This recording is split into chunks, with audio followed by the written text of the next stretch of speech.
kancil, kerbau, dan buaya. Hai kawan, jumpa lagi.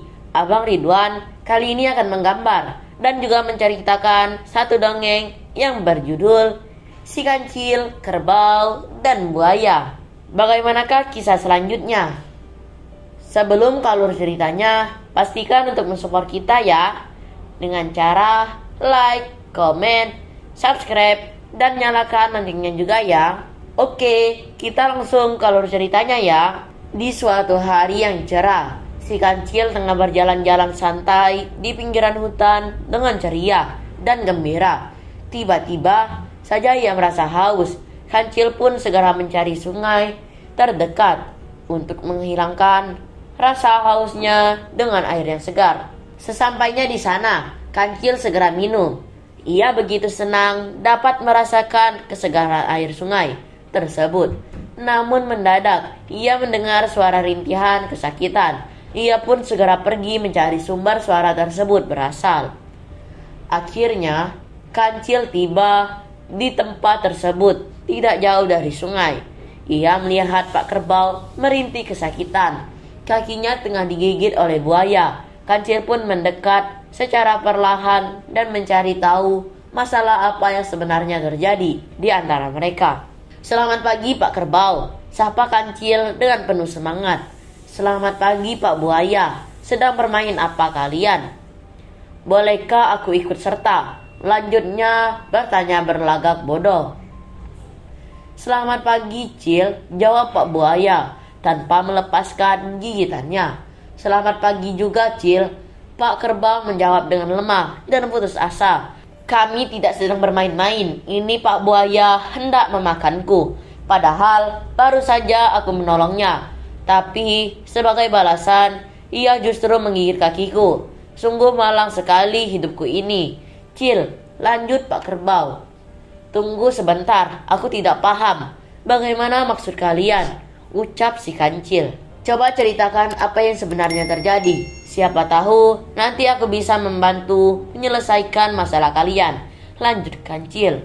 Mendengar perkataan Kancil, Pak Kerbau pun mulai bercerita. Begini Cil, tadi saya ke sungai untuk minum.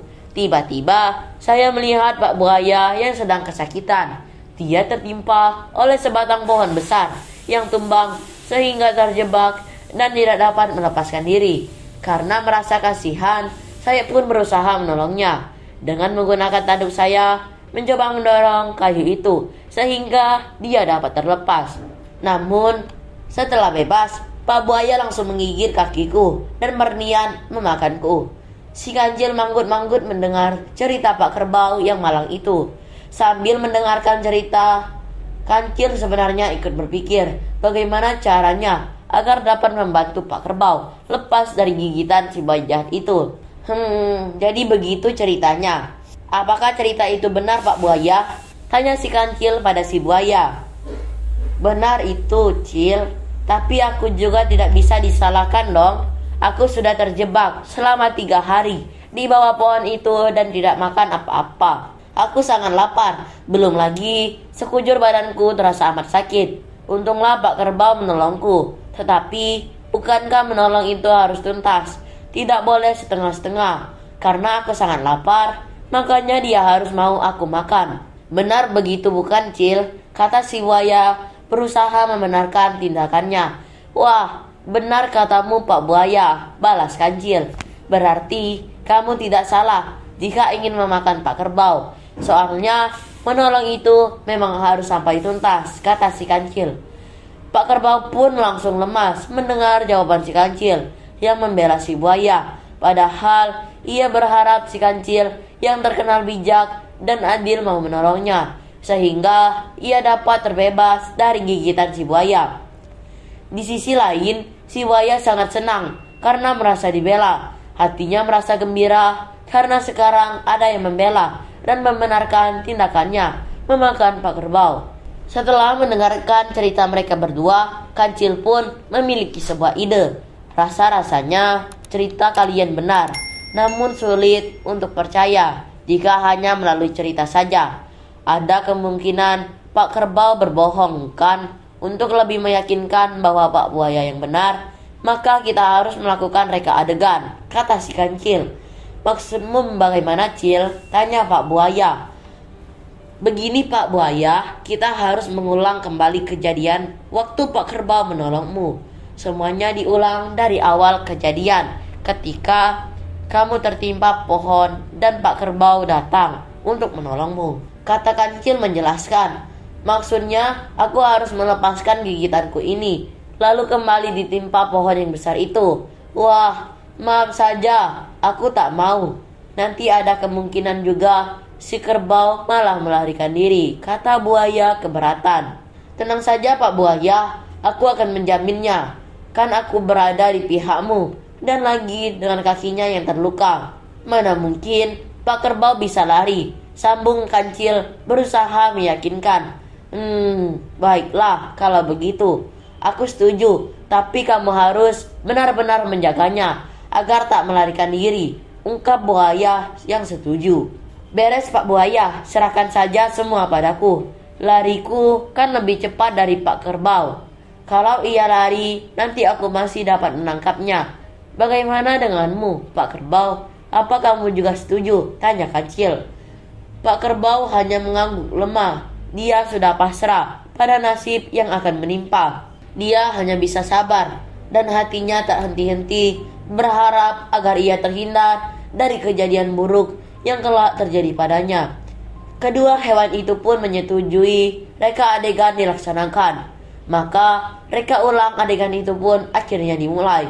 Buaya melepaskan gigitannya dan kembali ke tempatnya tertimpa pohon semula. Si kerbau kemudian mendorong batang pohon yang tadi ia singkirkan, sehingga kembali mendidih tubuh buaya seperti semula.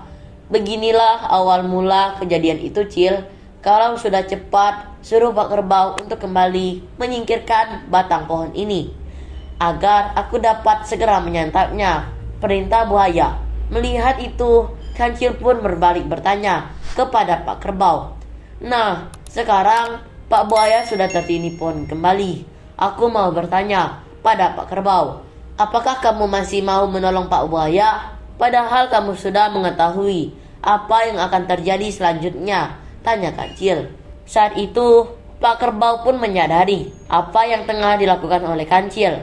Rupanya dari semula kancil berniat menolong dan memberikan keadilan pada Pak Kerbau agar terhindar dari gigitan buaya. Tentu saja tidak, jawab Pak Kerbau dengan tegas. Aku tidak mau kembali menolong Pak Buaya. Aku tidak mau menjadi santapannya, lanjut Pak Kerbau. Baiklah kalau begitu, ucap kancil. Lebih baik kita segera meninggalkan tempat ini sekarang, Pak Kerbau, ucap kancil. Betul, Cil. Ayo kita pergi dari sini, balas Pak Kerbau. Si buaya akhirnya baru tersadar kalau si kancil telah menipunya. Ia pun baru menyadari kesalahannya, tidak membalas budi Pak Kerbau. Saat kancil dan kerbau berjalan jauh, ia berusaha berteriak, meminta maaf dan minta tolong. Namun, tak peduli seberapa keras ia berteriak, mereka tak akan mau membantunya, dan cerita pun selesai. Bagaimana cerita dongengnya? Seru kan? Oh iya, yang bisa kita petik dari cerita tersebut ialah pentingnya berterima kasih dan tahu balas budi pada orang yang telah menolong kita. Selain itu, kita juga perlu menyontoh sikap cerdik kancil ketika dihadapkan dengan persoalan yang berat. Kancil bertindak sangat pintar dan berpura-pura memihak buaya karena ia tahu ia tidak akan menang jika melawannya pertama kali. Makasih banyak ya kawan-kawan sudah menyimak cerita kita kali ini. Sampai jumpa di kisah dan cerita yang lainnya dalam video menggambar dan bercerita. Terima kasih ya. Bye bye.